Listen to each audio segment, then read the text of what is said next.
this video, I'll break down 7 music video effects for Final Cut Pro 10. Now, some of these effects are going to require you to buy a plugin or a preset. However, some of these effects can be created completely for free.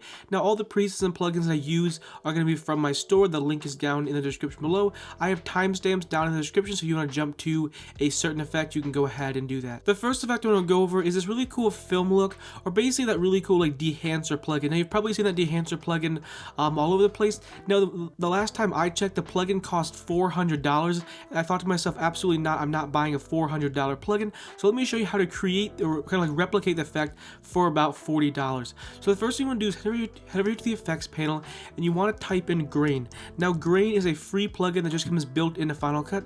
Apply the film grain onto the clip. All you want to go over here to style and change the style to realistic grain. As you can see, you already have some nice grain applied to the clip. Now I'm going to head over here to the effects panel, and we are going to apply a Pro Mist filter. Now this Pro Mist filter is a plugin. It's for sale on my digital store. Simply apply it, and basically what's going to do is, you can see, it's going to add a little bit of glow. So if I disable, as you can see, it just adds a little bit of glow to the light. Let's take the threshold down a little bit to something like, so see, add some glow. Maybe we'll do something like 0.4 should look pretty good. Actually, maybe we'll turn it down a little bit more. So as you can see, now it just adds a really nice glow to the clip. We can also head over to the amount and increase the amount, something like this. Maybe we'll do something like 300. So as you can see, you're adding some really nice glow to the clip by simply using my Pro Mist filter. Now head over to the effects panel, and we're going to apply the channel blur. Now this is basically kind of like creates the film halation effect. So on my store, it's labeled under film halation, but the effect is called channel blur. So what you want to do is go over here to blur green. You want to disable all of them except blur red, and you want to take the amount, and we'll do something like 50. And all that's going to do is going to add some really nice like halation effect to your video. So if we go ahead and let's zoom into like 400%, as you can see, let me go ahead and just disable the Pro Mist because it kind of blows it out. But as you can see these like nice, I'm not sure if you can see it on the screen recording, but there's some really nice like halation, this nice like red glow around the edges. So if we enable and disable, as you can see, it just adds a nice glow. We can increase the Pro Mist filter. That's probably too much. We'll do like 0.3 or something like that. We'll do maybe like maybe we'll go back to like 0.4, so you can kind of just, so it doesn't like blow out the film halation. As you can see, you have some grain, some halation, and then some bloom onto the clip, and already that looks a lot better. So you can see already that clip is going to look a lot better. Now what we're going to do is we're basically going to apply a LUT onto the clip. So over to the effects panel, we're going to type in LUT. So apply the custom LUT effect onto the clip, and now what you're going to do is you're basically going to apply a LUT. Now this is from FCPX, and I believe this LUT is from the 8mm film pack. If I'm wrong, I will put the screenshot up on screen. So go over here, head over to LUT. Now you can select on here choose custom LUT, so you can select on choose custom LUT and locate where you have the LUT saved, and make sure these are both Rec 709, and then just click on open. And any type of LUT is going to be a .cube file. So if you have any kind of like .cube files, those are LUTs, and that's how you would install LUT. So what you would do is head over here to LUT, go over here, we're going to go to FCPX, and we're going to do film of 4. So as you can see, already that looks a lot better. So without the LUT, with the LUT, and there you go. Now you have this really cool like kind of like dehancer film look in Final Cut. Just simply, I think in total everything costs around maybe like $45–50. So when you total all the plugins together, so instead of buying a $400 dehancer plugin, simply just buy a couple of my presets, the LUT from FCPX, and you can replicate the effect in Final Cut. Now you can also head over here to save effects presets. So let's go to like save effects presets, and we'll just call this film look. So if we just like film look, we can go to category, and let's go down to like my effects, and let's disable the transform, and we can disable spatial conform. So we just had the film grain, Pro Mist filter, channel blur, and custom LUT, and then just click on save. So now we basically saved that as a preset. So let's go over here, go over to the effects panel, and go to all, and we're going to just type in whatever we named it. So film look. So we go over here to find the film look. So here's a film look plugin or preset, and then just apply it onto your clip. As you can see, there we go. Now we have the film look preset. So there we go, simple as that. So that's how you can like save your own custom preset, and of course you can just keep applying that onto multiple clips. I just want to include that kind of like a bonus tip, just in case you want to keep using that effect, or you can also just apply it to an adjustment layer and stretch it out on top of all the clips. But that's just a little tip that I wanted to show you. The next effect I want to go over is this really cool color isolation effect. Now before you apply this effect onto your clip, you want to make sure you're only using this on very specific clips. For example, we're going to isolate this blue in his jacket, but there's no other blue in the video. So for example, if he was wearing a blue hoodie and there's like a blue neon sign behind him, it would be really hard to isolate just this blue blue in this section. So you want to make sure you kind of keep that in mind. This effect can only be applied to certain clips, so definitely make sure you're only applying it on certain clips or else it'll look really weird. So we're going to select on the clip, head over here to the color section, go to the color section, and we're going to simply go over here and add a color board. So select on add color board. We're going to go down to this drop down arrow. We are going to select on add color, and then you see this nice little like eyedropper, and then we're going to go ahead and use the mouse to drag it out, and we want to make sure we're only selecting this blue. So we're going to select this blue. Now head over here, click on outside on the color mask, go to outside, make sure you're on saturation, and then drop the saturation down. So as you can see, that's what it looks like. Now a couple little tips and tricks is you can hold down the option key, so hold down option to basically like remove the blue, or you can hold down the shift key, so we can hold down the shift key to add more color. As you can see there, now it's doing a lot better. So now there's just a little tip or just something to be aware of. And now what we're going to do is we're going to head over here to the effects panel. To make this look even better, we are going to apply a prism effect. So we're going to apply the prism blur onto the clip, and then we're going to change the amount, go to the effects panel, and then change the amount to something like 13. And as you can see, that looks a lot better. The reason I would apply the prism blur is because it can help hide the imperfections. As you can see, again, this is what the clip looks like. You have some, it only isolates just the blue, everything else is black and white, and it adds a little bit of channel blur because it's just going to help fix it, because it's really hard to only select just that blue. You can have a little parts where it's not going to perfectly select the color, so that's why I'll add some prism blur, just kind of blend everything together, and it'll look a lot nicer. The next effect I'm going to go over is this really cool like kaleidoscope prism effect. So what you want to do is you want to select on this clip right here. We're going to head over here to show horizon, and we're going to decrease the scale to something like, let's say like 53%. Now let's take the position and we're just going to move it to something like, we're basically kind of like creating a four-way split screen. So you can see this is what the clip looks like. It doesn't have to be perfect. So now let's duplicate the clip again, head over here and just go to the X position, and we are simply just going to shift this over to something like that. That looks pretty good. Now let's select both these clips, hold down the option key and duplicate them all again. Now what we're going to do is select on these two top ones and then head over here to Y, and we're just simply going to drag them down into the position that we want. So as you can see already, that looks a lot better. Then we're also going to create another copy. So we're going to create a fifth copy, and we're just going to drag this off just for right now. We know we're going to use that eventually in the future. So what we're going to do is we're going to select on these. So we'll do option G, and we'll just call this bottom, and then we're going to go ahead and select on these two, option G, and then select, and then just type in top. Now we're going to increase the scale of both of these by like 122%, the top and the bottom. Just increase it to 122%, and then basically just you want to just adjust the position until things look right. So adjust the top and the bottom, something like this.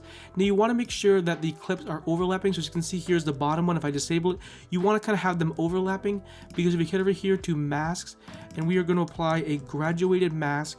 So, okay, I think I spelled that wrong. So we're going to add a graduated mask onto the bottom clip. So onto the one labeled bottom, which is kind of funny. It's actually the top clip. Now we're going to adjust the graduated mask, something like this, which increase the feather. And now we're going to drag it down. As you can see, now the edges aren't harsh. So as you can see, this is before, this is after. Now the edges are blended together. So already that looks a lot better. Now let's go ahead and just decrease the timeline. Easy to work with. Now what we're going to do is we're going to take the top clip, the fifth copy that we created, and we're going to reset the scale, and we're going to reset the position. Head over here to the effects panel, and we are going to apply a shape mask. So apply the shape mask onto the top clip, and now we're just simply going to just adjust the shape mask till we get the look that we want. We're going to increase the feather something like 500. Actually, let's decrease a little bit. Let's decrease the radius something like this, so that looks a little bit better. As you can see, that looks, so we can go to feather a little bit. We want to take the feather down just a little bit. We want to adjust the feather to something like this. You want the feather to be pretty high because you want the edges to be like blended pretty well. Now we're going to go ahead and do is we're going to duplicate this one again. And now on this bottom one, we're going to head over here to blur. We're just going to add a little bit of Gaussian blur. So if we apply some Gaussian blur, it's just going to help, as you can see, the edges. They're just, so this edge right here, here's before, here's after. It just adds a little bit of glow and blends the edges together. So there we go. Now you could also go to the shape mask and keyframe it, but I probably wouldn't do that. I would only select clips where the subject is kind of staying. Actually, no, we'll just leave it how it is. But I would honestly only select clips where the subject is pretty much staying in one position. You could keyframe the mask, but in my opinion, keyframing masks never look good. So let's go ahead and select all four of these. Option G, and we'll just call this, we can just call this Kaleidoscope or we'll just call this, let's just label this as like, we could just label this as 1. So let's just title this as 1. Obviously you can name whatever you want. Now we're going to duplicate the clip and make sure this one's on top. Now we're going to do is we're going to change the blend mode, change it to lighten. We're going to increase the scale a little bit, and then we're just simply going to adjust the position. As you see, that looks a lot better. Now let's head over here to blur. We're going to add some Gaussian blur onto the top clip. Now we're going to head over here and change the blur to something like 25%. And then as you can see, now you have a really cool like prism, kaleidoscope, glass effect, and it's as simple as that. I know I went a little too fast, or I know I went a little fast, but hopefully you still got the basic idea, and there you go. And of course you can just take those steps, either create this exact one or take the same concepts and ideas to create like a different version. But that's how you create this really cool like glass kaleidoscope effect. I think this just looks really, really cool, but obviously, let me know in the comments down below, what do you think of this effect. The next effect I'm going to go over is adding really cool camera shakes to your video. Now the effects that I'll be using in this video are from my camera shake preset pack, which right now comes with a total of 2 camera shakes, and I will continue to add onto that preset pack to add more, but right now there's just 2 of them. So what you want to do is head over here and go to the title and generators. You're going to apply an adjustment layer. Now this is a free plugin from Ryan Nagel. Apply the adjustment layer. We're going to click on Control D6 and then click return. So all we did is we set the duration of the adjustment layer to 6 frames. Now we're going to go forward 1, 2 frames and then place a marker, and then we're just going to go ahead and just place it on the clip. So you basically want the first 2 frames on the first clip and the last 4 frames on the second clip. Now we're going to head over here to the effects panel, and now we're going to scroll down until we find it. So camera shake presets, so it'll come with camera shake 01. So as you can see, here is the first camera shake, and then camera shake 02. We're going to apply camera shake 02 onto the actual clip itself, and then as you can see basically all I did was just I keyframe the position. So I go ahead and play. As you can see, that looks a little like jitter shake transition. Now what you want to do to make it look even better, as you can see a little bit of these like black edges. Simple as that. Take an adjustment layer, place it on top of both 2 clips and the camera shake adjustment layer, and now what you're going to do is you're going to increase the scale to something like 125%, and we can move the position down a little bit. So basically now you won't see any of those black bars, but you want to make sure it's applied onto the clip 1, clip 2, and the camera shake. It's applied onto everything because you're adjusting the scale of everything. That way there's no black edges. So if I play the video, as you can see, that looks really cool. Now there's really cool like camera shake jitter transition. Now one thing you want to do too is also apply some motion blur. This is a free plugin from Ryan Nagel. Place it on top of where the camera shake is happening, and we're simply going to trim it. And as you can see, now it's adding a little bit of blur to the transition, which would just make it a lot nicer. So boom, there you go. It's just a nice impact jitter camera shake transition. It's from my camera shakes preset pack. The next effect is also from my digital store. So we're gonna go over here to adjustment layer, and we're gonna set the duration of this adjustment layer to Control D6 and then click on return. So all you did was you set the duration of the adjustment layer to 6 frames.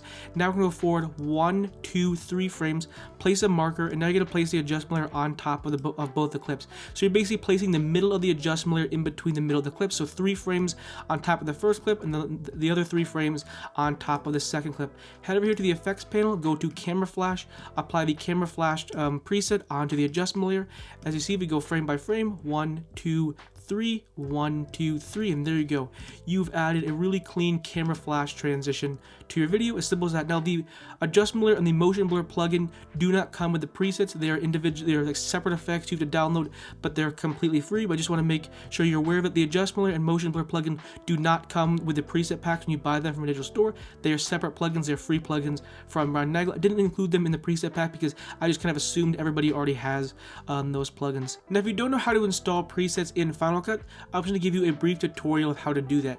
So as you can see, once you buy my camera flash preset pack or my camera shake preset pack, they will just come in zip files. What you want to do is you select in the zip file, just double click it on the camera flash zip file, and then just simply double click on the camera shake zip file. Now what you want to do is you want to open up these folders, so the camera shake preset, and you want to drag these 2 presets out onto your desktop, and then you want to head over here to camera flash, and you want to take the camera flash preset and then drag it onto the desktop. If the effects you download look like this, that means they are presets and not plugins, so they're going to be installed differently. So what you want to do is you want to click on the Finder app, so just click on Finder.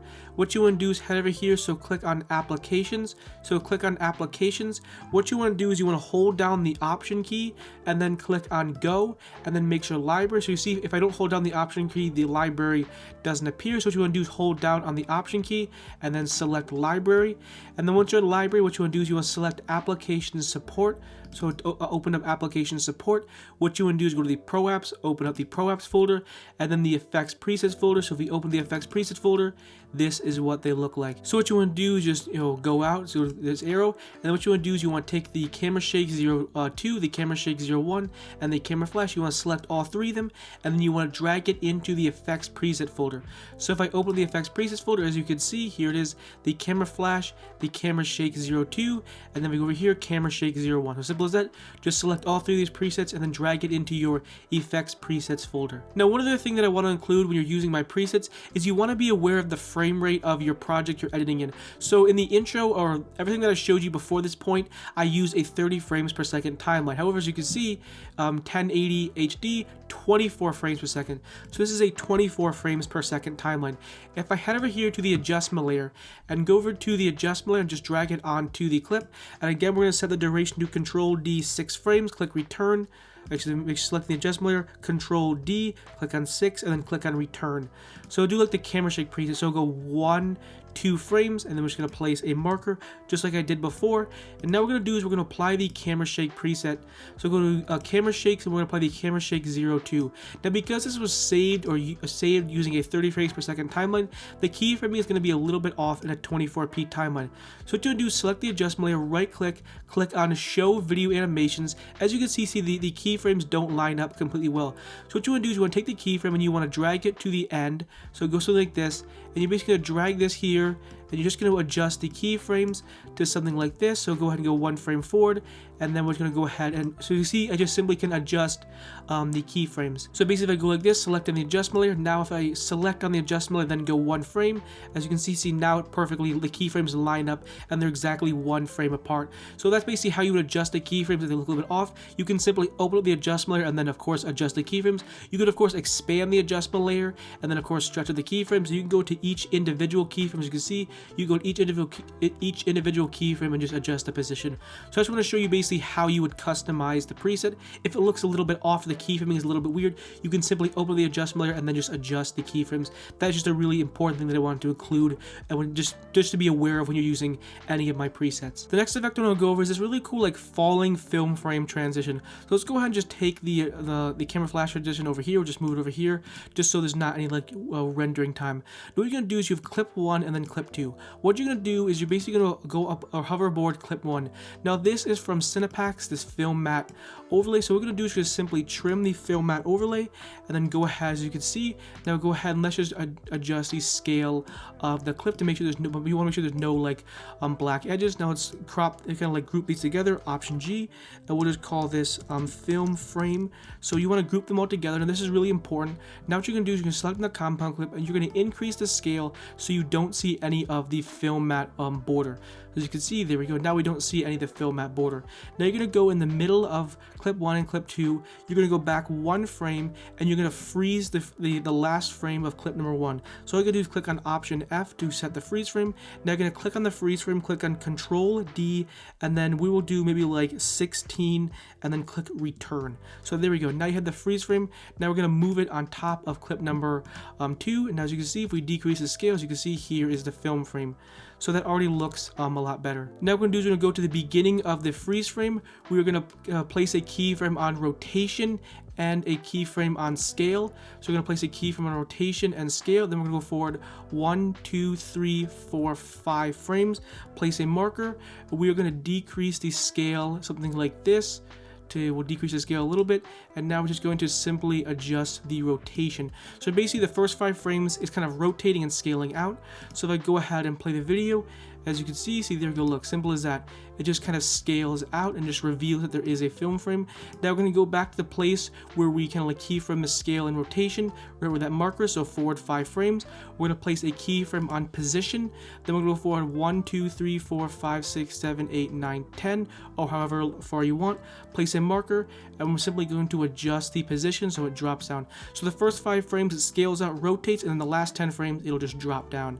So of course you can do other things, but that's just one idea. You could of course adjust, you can keyframe in a different way, but that's how I did it in the intro. So we play the video, as you can see, look, it just zooms out, rotates, and then falls down. I just think that's a really cool transition. Now let's head over here to the titles and generators, and we're gonna go to motion blur, apply moderate motion blur 2 on top of the freeze frame. All that's going to do is just going to add some nice, as you can see, blur to the actual animation. Anytime you're doing any kind of keyframing or any kind of animation, always add motion blur because it'll help smooth out the animation. So let's go ahead and play the video. As you can see, that looks a lot smoother and a lot better. I think it's just a really creative transition. And there we go, simple as that. Now, the last effect I'm gonna go over is this really cool like fisheye effect. So here's a clip that we're gonna use. We're gonna head over here to the effects panel. We're gonna go to all, and we're just gonna apply a shape mask. So you're gonna apply a shape mask onto the clip itself. Now what you're gonna do is you're gonna take the radius, type in 750, take the curvature to 100. Now you're gonna select on the radius number, and you're just gonna decrease the radius number until you get the look that you want. And then you're gonna go ahead and just adjust the feather. We will leave the feather, maybe something we can increase it to like something like 50, and then as you can see already that looks a lot better, but that it kind of looks a little bit weird. It's just kind of like a hole. Obviously that, I mean, that looks cool, but like that looks very basic. So what you want to do is you want to basically go over to the effects panel, and you're going to simply apply the effect that's called fisheye, which kind of makes sense why the effect is called a fisheye effect. You can apply the fisheye effect, as you can see, there we go. And already that, but again, that kind of looks a little bit weird. From what I did in my intro, I clicked the amount, changed the amount to 5. I changed the radius to 0.35, and as you can see, that looks a lot better. So now there's a little bit of distortion, and already that the effect itself looks a lot better. Now I'm going to also go over to the effects panel, and I'm going to type in grain. So apply the film grain effect onto the clip, and now we're going to take the style and then change that to realistic grain. So as you can see, that looks a little good. Now, if this weird like outline looks a little bit weird, it's because I adjusted the feather, so there's a little bit of feather, so it looks kind of weird. I would honestly leave it. I know that might look a little weird to some people, but that's just because we adjusted the feather. I think that looks kind of cool, kind of give it a little bit of a ring outline. So we go ahead and play the video. As you can see, there we go. That's how you recreate a fisheye effect in Final Cut Pro 10. And that's pretty much it. Those are these 7 effects that I wanted to show you in this video. So hopefully you really enjoyed this video, and hopefully you found it helpful and informative. And if you enjoy these types of videos, make sure to hit that subscribe button. Also, if you're looking for some really cool like presets and plugins and overlays for Final Cut, definitely go ahead and check out my digital store. The link is down in the description below. Anyways, I'll see you in the next one. Peace.